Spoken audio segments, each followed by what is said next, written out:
Hello दोस्तों, स्वागत है आपको अपने यूट्यूब चैनल इन कॉन्सेप्ट में। तो आइए दोस्त, आज हम लोग फिर से क्लास 10 के लिए केमिस्ट्री का सेकंड चैप्टर है आम्ल, भस्म एवं लवण। देखिए, आम्ल, भस्म एवं लवण से सेट 1 में हम लोग देखे थे 40 क्वेश्चन। आज हम लोग को होगा सेट नंबर 2। सेट नंबर कितना होगा? 2, क्योंकि इस टॉपिक भी बहुत महत्वपूर्ण है दोस्त। अगर इसको आप कर लीजिएगा तो इस ऑब्जेक्टिव क्वेश्चन आपके निश्चित है कि 4 से 5 क्वेश्चन आपको मिल जाएंगे।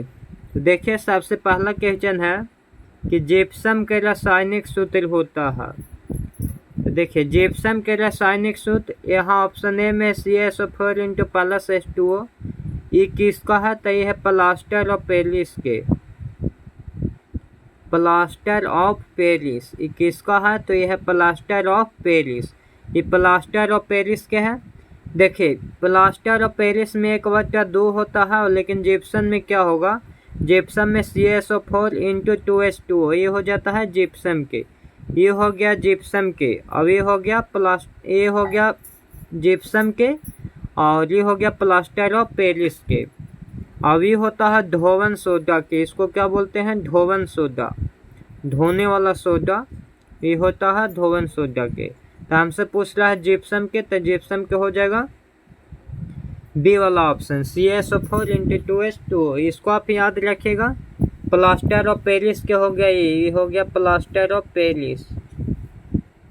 प्लास्टर ऑफ पेरिस के याद कर लीजिएगा। प्लास्टर ऑफ पेरिस के है ऑप्शन ए वाला, जिप्सम के है बी वाला। चलिए, कोई दिक्कत ना होगा। वीडियो का अगर आप लाइक नहीं करते हैं तो लाइक कर दीजिएगा, शेयर भी कर दीजिएगा और सब्सक्राइब भी कर दीजिएगा। और इसको आप नोट कॉपी बना लीजिए दोस्त, ताकि आपको आसान बने। चलिए आइए, दूसरा क्वेश्चन है कि मधुमक्खी का डंक आम्ल छोड़ता है, जिसके कारण दर्द एवं जलन का अनुभव होता है। यह अम्ल है, यानी मधुमक्खी के डंक में कौन सा अम्ल होता है? तो बताइए, मधुमक्खी के डंक में कौन सा अम्ल होता है? मधुमक्खी के डंक में होता है मेथेनोइक अम्ल। जितना भी जो डंक मारने वाला है उसमें होता है मेथेनोइक अम्ल। साइट्रिक अम्ल होता है। साइट्रिक अम्ल किस में होता है? तो साइट्रिक अम्ल होता है संतरा में। संतरा में क्या होता है? संतरा में होता है साइट्रिक अम्ल। और जैलिक अम्ल होता है टमाटर में। किस में होता है? टमाटर में। टमाटर में होता है ऑक्जेलिक अम्ल, संतरा में होता है साइट्रिक अम्ल। मेथेनोइक अम्ल डंक मारने वाला में होता है। किस में होगा? डंक मारने वाला में। चलिए आइए, क्वेश्चन नंबर तीसरा के संगमरमर का रासायनिक सूत्र क्या है? देखिए, यहाँ रासायनिक सूत्र पूछ रहा, तो संगमरमर के रासायनिक सूत्र क्या हो जाएगा? CaCO3 हो जाएगा किसका सूत्र? संगमरमर के रासायनिक सूत्र। चलिए, अगला क्वेश्चन है कि हमारा शरीर के pH कितने परास के बीच कार्य करता है? तो हमारा शरीर के pH 7.0 से 7.8 के बीच कार्य करता है, यानी उदासीन से थोड़ा शरीर के मान कम करता है हमारा शरीर। चलिए आइए, क्वेश्चन नंबर तीसरा कि निम्नलिखित में कौन सही है? तो देखिए, 10H2O वाला है जो सही है। 10H2O वाला क्या है? ये सही है, Na2CO3 × 10H2O। बाकी सब गलत है। देखिए, अगला कि कोई विलयन लाल लिटमस को नीला कर देता है, तो इसका संभवतः क्या होगा? देखिए, लाल लिटमस को नीला करता है। लाल लिटमस को नीला कौन करता है? तो ये सार करता है। कौन करता है? सार। सार है जो लाल लिटमस के नीला करता है। इसका pH मान कितना होता है? तो 7.1 से लेके 14 तक इसका pH मान होता है सार के। तो देखिए, यहाँ pH मान सबसे ज़्यादा 1 तो होगा ना, क्योंकि अम्ल होता है। 4 भी ना होगा, अम्ल होता है। 5 भी ना होगा, अम्ल होता है। ये सब क्वेश्चन को जो तेज विद्यार्थी रहेंगे इशू बना देंगे। 1 अम्ल होता है तो ये हो नहीं सकता। 4 भी अम्ल होता है तो ये हो नहीं सकता। 5 भी अम्ल है तो ये हो नहीं सकता है। तो सबसे अलग हो गया 10, तो यही होगा आंसर। 10 हो जाएंगे। देखिए, कोई विलयन लाल लिटमस को नीला करता है, तो इसको आपको हमें वो ट्रिक बताए थे कि अनिल याद रखिएगा। अनिल से आ से होता है अम्ल, आ से होता है क्या, आम्ल। आम्ल क्या करता है कि नीले लिटमस को लाल करता है, नीला के लाल करता है। अब अगर लाल पहले दे देगा कि लाल के नीले करता है, लाल के नीले, तो लाल के नीले कौन करता है, वो करता है सार। और सार के पीएच मान कितना होता है, 7 से अधिक होता है। तो 7 से अधिक कौन है, 10 है। तो इसका क्या हो जाएगा, आंसर 10 हो जाएगा। चलिए अगला है कि एल्युमिनियम पर मोटी ऑक्साइड की परत बनाने की प्रक्रिया कहलाती है। तो एल्युमिनियम पर मोटी ऑक्साइड की परत बनाने की प्रक्रिया क्या कहलाती है, तो इसको हम लोग बोलते हैं एनोडीकरण। इसको क्या बोलेंगे, तो इसको बोलेंगे एनोडीकरण। और ये अगला क्वेश्चन है कि जब लिटमस विलयन न तो अम्लीय होता है और न ही क्षारीय होता है, तब इस विलयन के रंग कैसा होता है, तो इस विलयन के रंग कैसा हो जाएगा, बैगनी हो जाएगा। जब लिटमस विलयन न तो अम्लीय होता है और न ही क्षारीय होता है, तब इसका विलयन का रंग कैसा होता है, तो इसका विलयन के रंग बैगनी होता है। और ये अगला क्वेश्चन है कि विरंजक चूर्ण का अनुसूत्र होता है। बताइए विरंजक चूर्ण का अनुसूत्र क्या हो जाएगा, विरंजक चूर्ण का अनुसूत्र, देखिए विरंजक चूर्ण का अनुसूत्र तो हो जाएगा CaOCl2। इसको क्या बोला जाता है, विरंजक चूर्ण बोला जाता है। इसका ही हम संगमरमर भी बोलते हैं, क्या बोलते हैं, संगमरमर। अगला है जब CO2 गैस को पानी में घोला जाता है तो विलयन का pH होता है। देखिए इसको pH क्या हो जाता है, इसको pH हो जाता है 7 से कम, 7 से क्या होता है, कम होता है। आइए अगला है कि एसिटिक अम्ल का तनु विलयन के बारे में कौन सा अवलोकन सत्य है। तो यह सिरका सी गंध देती है, तो ये है जो एकदम एक्यूरेट है, सही है, सत्य है। एसिटिक अम्ल को तनु विलयन के बारे में कौन सा अवलोकन सत्य है, तो यह सिरका सी गंध देता है, ये सही है। अगर अभी तक आप वीडियो को लाइक नहीं किए हैं तो लाइक कर दीजिएगा, अपने दोस्त के पास भी शेयर कर दीजिएगा, चुपचाप आप नहीं पढ़िएगा। चलिए ये अगला क्वेश्चन है, एक्वा रेजिया यानी रॉयल किस अनुपात में सांद्र हाइड्रोक्लोरिक अम्ल के सांद्र नाइट्रिक अम्ल का ताज़ा मिश्रण होता है। अथवा यहाँ पे देखिए यही क्वेश्चन पूछता है, अथवा क्या कहता है कि एक्वा रेजिया में मिश्रण में HNO3 का अनुपात होता है। देखिए एक्वा रेजिया बोल रहा है, एक्वा रेजिया यानी कि सबसे पहले एक होगा, एक्वा रेजिया में सबसे पहले क्या होगा, एक होगा। तो एक पहले में एक होना चाहिए, इसमें पहले में एक नहीं है और इसमें तो 2 है, तो पहला ही खत्म हो गया। इसमें भी देखिए तो एक है लेकिन यहाँ 2 है। एक्वा रेजिया में HNO3 और यहाँ रहना चाहिए 3, मैंने 1:3 ही हो जाएगा, जो सही हो जाएगा 1:3। Aqua regia 1:3, aqua regia, aqua मैंने 1 अब ये हो जाता है HNO3 मैंने 3, तो 1:3 क्या होगा, पहले 1:3 इन्हें के 3:1। एक्वा रेजिया, एक्वा मैंने 1। आइए अगला क्वेश्चन है, औजेलिक अम्ल का प्राकृतिक स्रोत निम्नलिखित में से कौन है। तो औजेलिक अम्ल किस में पाया जाता है, टमाटर में औजेलिक अम्ल रहता है। टमाटर में क्या रहता है, औजेलिक अम्ल। संतरा में क्या होता है, इसमें होता है साइट्रिक अम्ल, इसमें होता है साइट्रिक अम्ल। संतरा में क्या होता है, साइट्रिक अम्ल। सिरका में होता है एसिटिक अम्ल, सिरका में क्या होता है, एसिटिक अम्ल, इसमें होता है एसिटिक अम्ल। इमली में क्या होता है, इमली में होता है टारटेरिक अम्ल, टारटेरिक अम्ल, टारटेरिक अम्ल। देखिए आप लिख लीजिएगा, यहाँ स्पेस नहीं रहने के ठीक से हम नहीं लिख रहे हैं, आप लिखिए, हम बोलते जा रहे हैं, ये सब क्वेश्चन पूछता है। संतरा में हो गया साइट्रिक अम्ल, संतरा में क्या हो गया, साइट्रिक हो गया, संतरा में हो गया साइट्रिक। टमाटर में हो गया ऑक्जेलिक, जो क्वेश्चन में पूछा है। सिरका में हो गया एसिटिक, सिरका में क्या होता है, एसिटिक, सिरका में एसिटिक। इमली में टारटेरिक, इमली में टारटेरिक, इमली में टारटेरिक, इमली में टारटेरिक हो जाता है, इमली में हो जाता है टारटेरिक। लेकिन यहाँ पूछ रहा ऑक्जेलिक अम्ल से निश्चित है कि 1-2 क्वेश्चन आपको रहेंगे ही रहेंगे, याद कीजिएगा।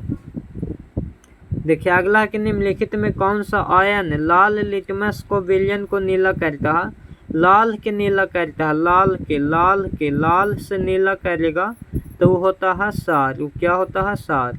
और नीला से लाल करेगा, नीला से लाल तो वो होता है अम्ल, वो होता है आम, लेकिन यहाँ लाल से नीला कर रहा है तो क्षार होता है OH। क्षार क्या हो जाएगा? OH हो जाएगा। क्या हो जाएगा? OH। अगला है कि एक साथ प्रखनाली में लिए गए सोडियम बाइकार्बोनेट के 93 विलयन में सार्वभौम सूचक की कुछ बूंद मिलाता है तो निम्नलिखित में कौन सा रंग दिखेगा? बताइए उसको कौन सा रंग दिखेगा? तो उसको हरा रंग दिखेगा। कैसा रंग दिखेगा दोस्त? हरा रंग दिखेगा। आइए अगला क्वेश्चन है कि लवण Na2CO3 का जलीय विलयन का pH मान होता है तो इसका pH मान हो जाएगा 7 से कम। क्या इसका pH मान 7 से अधिक होगा। क्या होगा? Na3 इसका pH मान 7 से अधिक होगा। सॉरी यहाँ पे मिस्टेक हुआ था। अगला है निम्नलिखित में कौन सा बुझा हुआ चूना है? तो देखिए COH का हॉल ट्वाइस जिसको हम लोग बोलते हैं बुझा हुआ चूना। क्या बोलते हैं? बुझा हुआ चूना। अब इसको बोलते हैं अनबुझा चूना। इसको क्या बोलते हैं? अनबुझा चूना। अनबुझा चूना, इसको अनबुझा चूना बोलते हैं, इसको बुझा हुआ चूना बोलते हैं। इस संगमरमर हो गया, इस संगमरमर हो जाता है, संगमरमर CO3 इस संगमरमर हो गया। कैल्शियम के परमाणु, कैल्शियम के ये संकेत है Ca। तो चलिए हो गया। अगला है कि निम्नलिखित में किस विलयन का उपयोग दीवारों की सफ़ेदी करने के रूप में किया जाता है? तो CaOH का हॉल ट्वाइस बुझा हुआ चूना के हम लोग दीवार को सफ़ेद करने में करते हैं। चलिए अगला है कि किस रासायनिक यौगिक को गर्म करने पर प्लास्टर ऑफ पेरिस प्राप्त किया जाता है? तो देखिए अगर आप जिप्सम के गर्म कीजिएगा तो जिप्सम के गर्म करने पर आपको प्लास्टर ऑफ पेरिस प्राप्त हो जाएंगे। क्या प्राप्त हो जाएंगे? Plaster of Paris. एक जांच प्रखनाली में लिए गए विलयन में एक लोहे की कील को डुबाया गया। आधे घंटे के बाद यह देखा गया कि विलयन के रंग परिवर्तित हो चुका है। जांच प्रखनाली में विलयन था, बताइए कैसा विलयन होता है? तो ये CuSO4 कॉपर सल्फेट होता है। क्या होता है? Copper sulphate. चलिए अगला हो जाएगा उदासीन विलयन का pH मान होता है। उदासीन विलयन का pH मान 7 होता है। उदासीन के 7, उदासीन के 7। और आम्ल के क्या होता है? बताइए आम्ल के क्या होता है? आम्ल को होता है 0 से 6 के बीच। आम्ल होता है 0 से 6 के बीच। उदासीन हो जाता है 7। उदासीन क्या हो जाता है? उदासीन हो जाता है 7। उदासीन हो जाता है 7। और एक होता है सार। सार क्या होता है? एक होता है जो सार होता है 7.1 से 14 तक। 7.1 से 14 तक सार होता है। आम्ल के pH वैल्यू होता है 0 से 6 तक। पॉइंट में भी होगा 0.1, 0.2, 1.1, 1.2, 1.3, 4.5 मैंने 6 के बीच अम्ल होता है। उदासीन के मान होता है पूरे 7.0 तक। और 7.1 से 7.2, 3, 4, 5 से कहाँ में चल जाता है? इस सार में चल जाता है। और ये अगला है कि साधारण नमक का रासायनिक सूत्र होता है। तो साधारण नमक के रासायनिक सूत्र क्या होगा? NaCl। NaCl। CaCO3 संगमरमर के है, याद रखिएगा किसका है? इस संगमरमर के है, संगमरमर के NaCl नमक के हो जाएंगी। अगला है निम्नलिखित में कौन दुर्बल अम्ल है? तो देखिए जिसमें हाइड्रोजन की जनसंख्या ज़्यादा रहता है उसको हम लोग दुर्बल अम्ल बोलते हैं। तो CH3COOH, CH3COOH क्या हो जाएगा? दुर्बल अम्ल हो जाएगा, जिसमें हाइड्रोजन की जनसंख्या ज़्यादा है। यहाँ देखिए 3 गो हाइड्रोजन है, यहाँ 1 गो हाइड्रोजन है, 4 गो हाइड्रोजन है, यहाँ देखिए 2 गो हाइड्रोजन है, यहाँ देखें 1 गो हाइड्रोजन है, यहाँ भी 1 हाइड्रोजन है। यहाँ हाइड्रोजन की संख्या अधिक है तो दुर्बल अम्ल हो जाएगा CH3COOH। अगला है निम्नलिखित में कौन पार्वल अम्ल है? पार्वल अम्ल जिसमें देखिए तो पार्वल अम्ल में सभी हो जाएंगे। यहाँ पार्वल अम्ल सभी हो जाएंगे H2SO4, HCl, HNO3 ये सब हो जाएंगे पार्वल अम्ल। विद्युत अपघटन में इलेक्ट्रॉन मुक्त होता है तो विद्युत अपघटन में दोनों पर हो जाएंगे, कैथोड पर भी और एनोड पर भी। लेकिन देखिए विद्युत अपघटन में इलेक्ट्रॉन मुक्त होता है, इलेक्ट्रॉन यहाँ बोला तो सिर्फ एनोड पे ही होगा, दोनों पे नहीं, एनोडे पे होगा, मिस्टेक हो जा रहा। फेरस सल्फेट क्रिस्टलीय का रंग होता है, बताइए इसका रंग कैसा होता है? तो इसका रंग हो जाता है हरा। NaOH है, देखिए OH जेकरा में लग जाता है OH, उसको हम लोग बोलते हैं क्षार। उसको क्या बोलते हैं? क्षार। जिसमें OH लग जाता है उसको हम लोग क्या बोलते हैं? तो उसको हम लोग बोलते हैं क्षार। तो NaOH क्या हो जाएंगे? क्षार हो जाएंगे। सल्फ्यूरिक अम्ल का अनुसूत्र होता है H2SO4। H2SO4 क्या होता है? सल्फ्यूरिक अम्ल हो जाता है। निम्न में से कौन आयनिक यौगिक है? बताइए आयनिक यौगिक क्या हो जाएगा?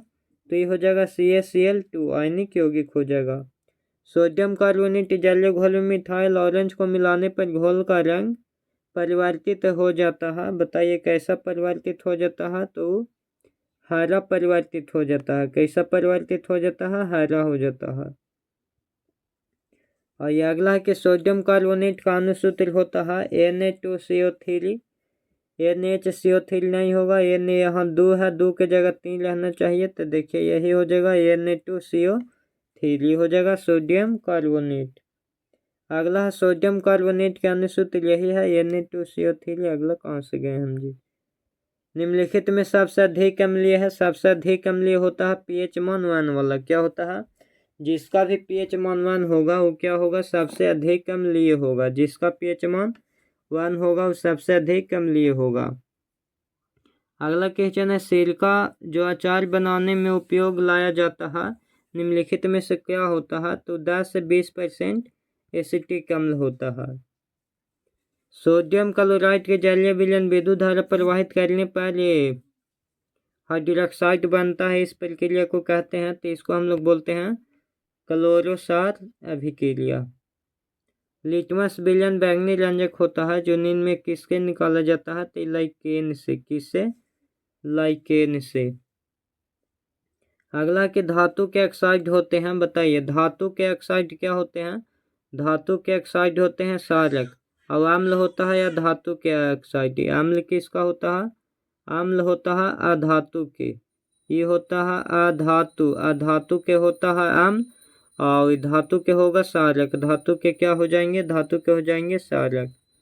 अगला है NaCl का pH मान होता है। तो NaCl का pH मान हो जाएंगे 0। क्या हो जाएंगे? 0 हो जाएंगे।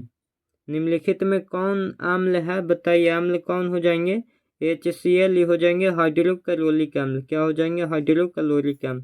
ये हो जाता है लवण। ये क्या हो जाता है? लवण हो जाएगा।